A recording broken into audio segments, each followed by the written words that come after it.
Good morning everyone, welcome back to another video.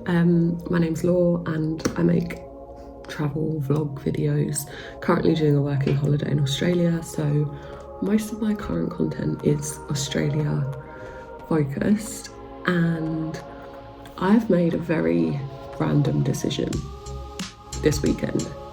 It's now Monday, and that is I have decided to maybe buy a car. It's kind of difficult to explore the Gold Coast and Queensland in general without a car. So yeah, I'm going to look at a car today. Ideally, I want to get like a 4x4 or something like that, something bigger, but budget depending. So I'm going to look at a Nissan X-Trail today. It looks perfect, which might be a red flag. It's within my budget. It's got like roadworthy certificate and all of this. So yeah, we'll go and see. But I thought I would do a video on the process of buying a car and like what you need to do in Australia when you buy a car. This is state specific, so anything that I do in this vlog will be specific to Queensland. Every single state in Australia does have different like rules and laws with regards to like owning a vehicle and like what you need to pay for each year and certificates you need to have and stuff like that. So yes, this will be very Queensland specific. But yeah, I thought I would show you the process because I'm learning as I go as well. So I thought this would probably be helpful for anyone who is coming to Australia and maybe thinking to buy a car or a caravan or something and like travel around Australia by car. So yes. Can we also just appreciate the fact that I've bought myself a desk? Hang on. How cute is she? I got the internet fixed, so it now works in my bedroom, and yeah, I have my own little desk area, so now I don't have to work in the kitchen anymore, and I'm very happy. I got this, the chair and the desk from Facebook Marketplace for $20, which is a bargain. Okay, I'm just back from going to see the car. I need it. Obviously, I played it cool while I was there. But, yep, I went and viewed it, gave it a little test drive, and I think I'm going to buy it. So I'm going to sleep on it tonight and then probably message the girl tomorrow and let her know. It's an old car. It's like a 2004 plate. But it's huge. It's been kept in really good condition. It's been serviced every year. It's got roadworthy and rego. It's just been serviced 3 weeks ago. I'm not gonna say too much yet because I don't want to jinx it. I'm gonna sleep on it tonight because even though I'm the queen of impulsive decisions, I shouldn't make an impulsive decision, even though I want to. So yeah, I'm gonna just make sure that tomorrow when I wake up I still feel the same. I can't imagine anything's gonna change overnight, but you never know. So yes, very exciting day. So I slept on it and made an offer this morning. She came back with a counter offer, which I accepted because it's still saving me $200 anyway. So I managed to get $200 off what she was asking for. And yeah, now all the admin starts. But I'm very excited. And hopefully by the weekend, I'll be driving around in my own set of wheels. And yeah, I've already made a list of all the road trips I want to go on. Yeah, very exciting. So I think the next step is that she needs to fill out a form for the rego, and it's kind of like, you know, in the UK when you fill out that little booklet for transfer of ownership. I think it's like a similar, like she fills out part of it, I fill out part of it, and then I have to go to a centre and verify my ID and stuff. I think that's how it works. Very exciting. Okay, so I realised early this morning, today is Wednesday, that I do in fact need to convert my driving licence before I can buy the car. So yeah, I need to go to the Transport and Motor Centre in Currumbin Waters today. And yeah, because I already have a New South Wales driving licence, so it's not like I'm applying for a new licence from my UK licence. I do already have an Australian driving licence. I just need to convert it from New South Wales to Queensland. And to do that, I need to go to the office. I need to take my current driving licence, so my New South Wales one.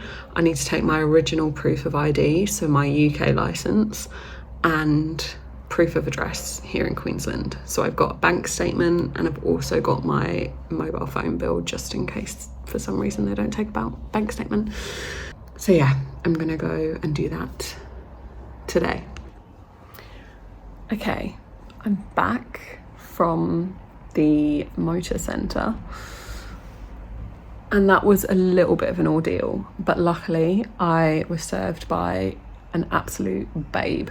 So went to transfer my New South Wales driving licence to a Queensland driving licence, because I need to put my Queensland driving licence number on the vehicle rego transfer application. So I had to have a Queensland licence number. So I've got my Queensland temporary licence while the card obviously is in the post. So I had to go there, get a little number, wait to be called, and then I had to show my New South Wales licence, which is fine, I had it with me, my bank card and my Medicare card. I don't have a Medicare card, so I had to show my CommBank card and then any other debit or credit card that had my name on it. So luckily I had my Monzo with me because it was in my purse. So I did that. So 2 cards and my New South Wales licence. I then had to show the proof of address here in Queensland.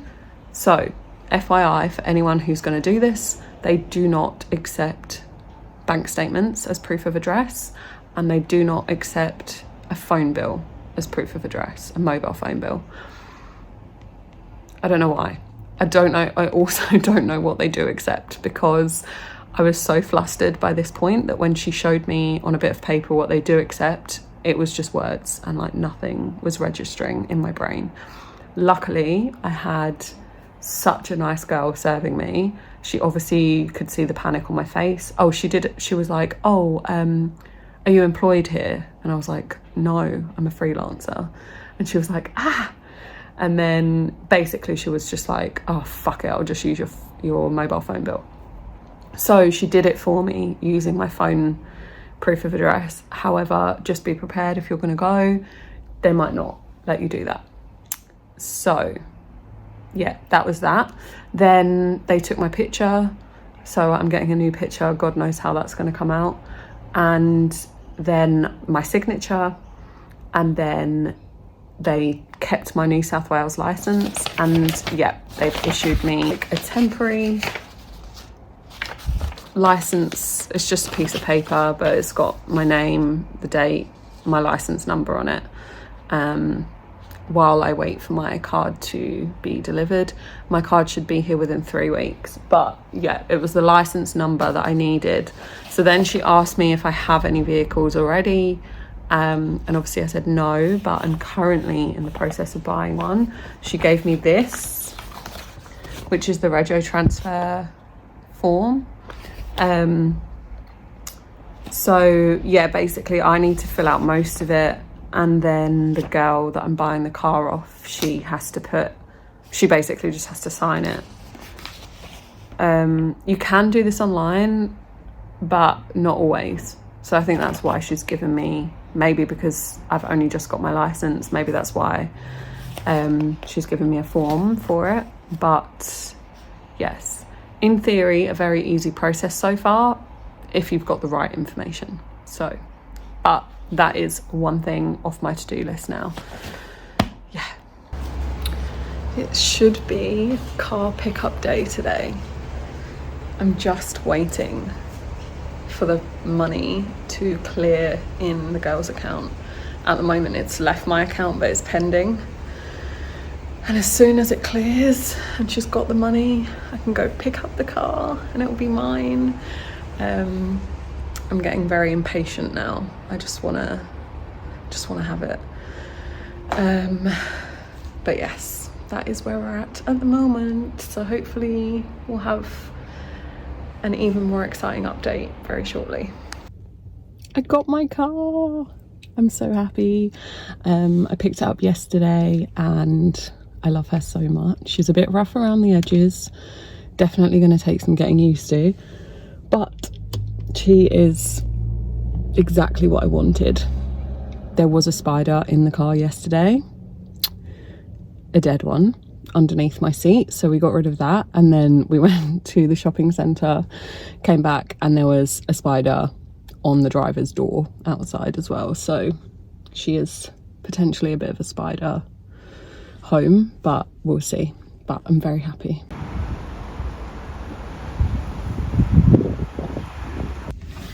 Good morning everyone. I have been paid yesterday, so I am going to go and transfer my rego today. So to do that, I need to go back to the motor transport office, which is where I went and got my license last week, and basically have to give them proof of, so like my driving license, proof of address, the completed rego form, which the girl who I bought the car from completes half of it, and then I complete half of it. And I need to show them the roadworthy certificate. So to sell a car in Queensland, you can't rego a car without a roadworthy certificate, and basically it's where you like take it to a garage and someone checks like the tires, the brakes, the lights, the chassis, the like literally everything that makes it road safe. So it's quite good in a way, because it means that if you're buying a car and it's got the roadworthy safety certificate, then like those things have been looked at and checked. So yes, I'm gonna go do that now and I'll keep you posted. That's all done. That was very easy. I literally just gave all the forms, gave my ID. Because I gave a Queensland driving licence, I didn't have to show any proof of address because it's got my Queensland address on it. And yeah, then I just paid the fee. So I'll go through those. I'm going to do like a little cost breakdown of what I've had to pay for and what you need to have at the end of this video. So I'll do that separately. But I thought I haven't even shown you the inside of my car. It's so cute. Here she is in all her glory. So I got myself a little phone holder, got myself a little air freshener, but I've got a cup holder here, which is very handy. And then this is just like random, it's got like chargers. The girl that I bought the car from, she like left AirPods and stuff in the car. She also left me this JBL speaker because the radio doesn't work. So I just keep that in here and connect it up to my phone. And then yeah, we've got another little compartment in here, got a little compartment in here, got another one in here which has her old work name tag, and then another one in here. But yeah, and she's so spacious, absolutely huge. But yeah, I love her so much. But yeah, all of the main paperwork now is done. So yeah. Okay, so I am back now, and I thought now that everything is done, I would do a little breakdown on exactly what the costs were. So I have written them all out. And I'll put them up on the screen as well so that you've got them broken down.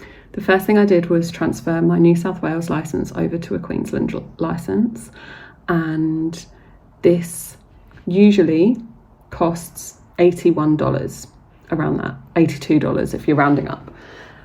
However, I only had less than 6 months left on my New South Wales licence anyway, so the cost to transfer and keep the same amount, so if I'd just paid the $81 transfer fee, I would have then had less than 6 months left on my Queensland licence. So what you can do instead when you transfer to a Queensland licence is you can just pay for the first year, which is $88, and then you don't have to pay any transfer fee. So I just forfeit my 6 months New South Wales licence that was left and just got a whole year for my Queensland licence.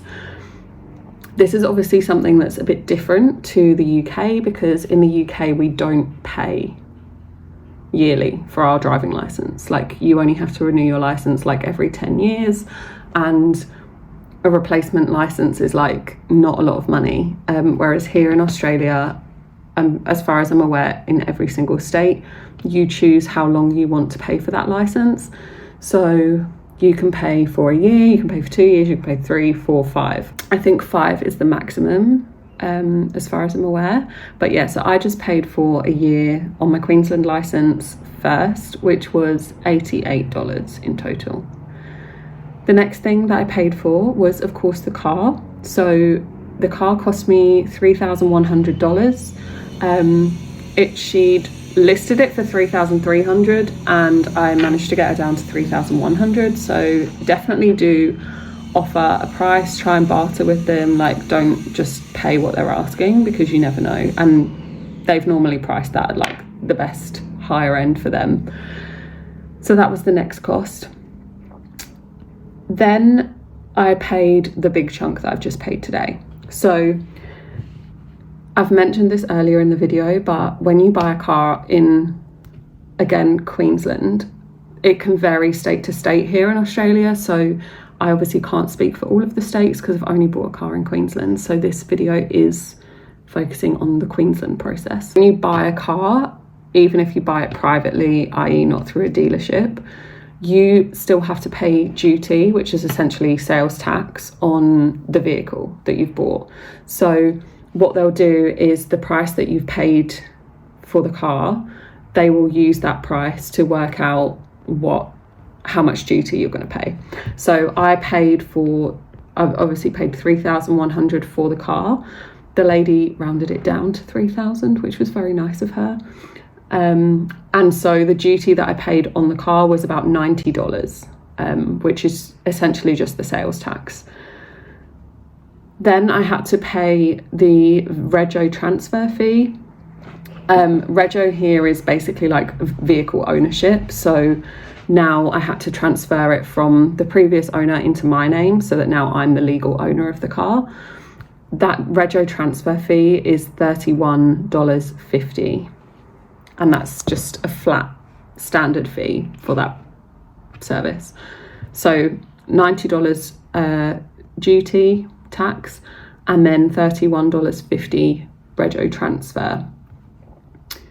My car that I bought, the rego was due to expire in 2 weeks' time. So to save me another trip of going back to the motor office, I decided to renew it. I'm just going to hold you because my camera keeps falling down. But yeah, essentially to save myself another trip of going back to the transport office, I decided to just renew the rego while I was there. So you can choose to either renew it for 6 or 12 months.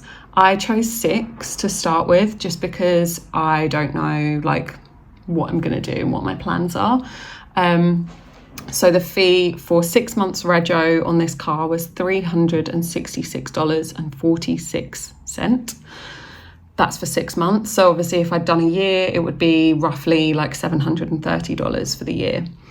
And this, again, obviously, like, you need to renew it when it expires. You need to always have your rego. It's illegal to drive without rego. One thing about rego is that it does include CTP insurance, which is compulsory third-party insurance.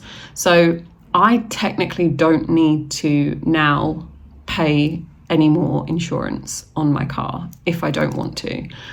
However, third-party insurance in Australia is very different to third-party insurance in the UK. Obviously, in the UK, we pay for third-party insurance completely separately to any kind of car tax cost, registration fees. And the third-party insurance that you buy in the UK is if you crash into a car, then your insurance would cover the damage of the car you crashed into, not your own car. And usually it also includes fire, theft, things like that, and hence the name third-party fire and theft. However, in Australia, it doesn't cover fire, it doesn't cover theft, and as far as I'm aware, it actually doesn't cover the vehicle either. It only covers if you injure someone. That's my understanding of it. If I'm wrong and you're from Australia or Queensland specifically, let me know in the comments. But yeah, so compulsory third-party insurance is included in your rego. So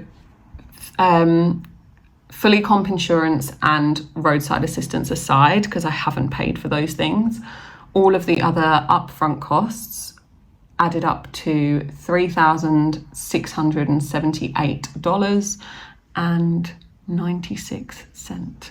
And I just checked, and as of today's exchange rate, that equals around £1,882, which I think for buying a car, paying the tax, getting a new driving license, getting everything transferred into my name, and for third-party insurance, that is pretty affordable.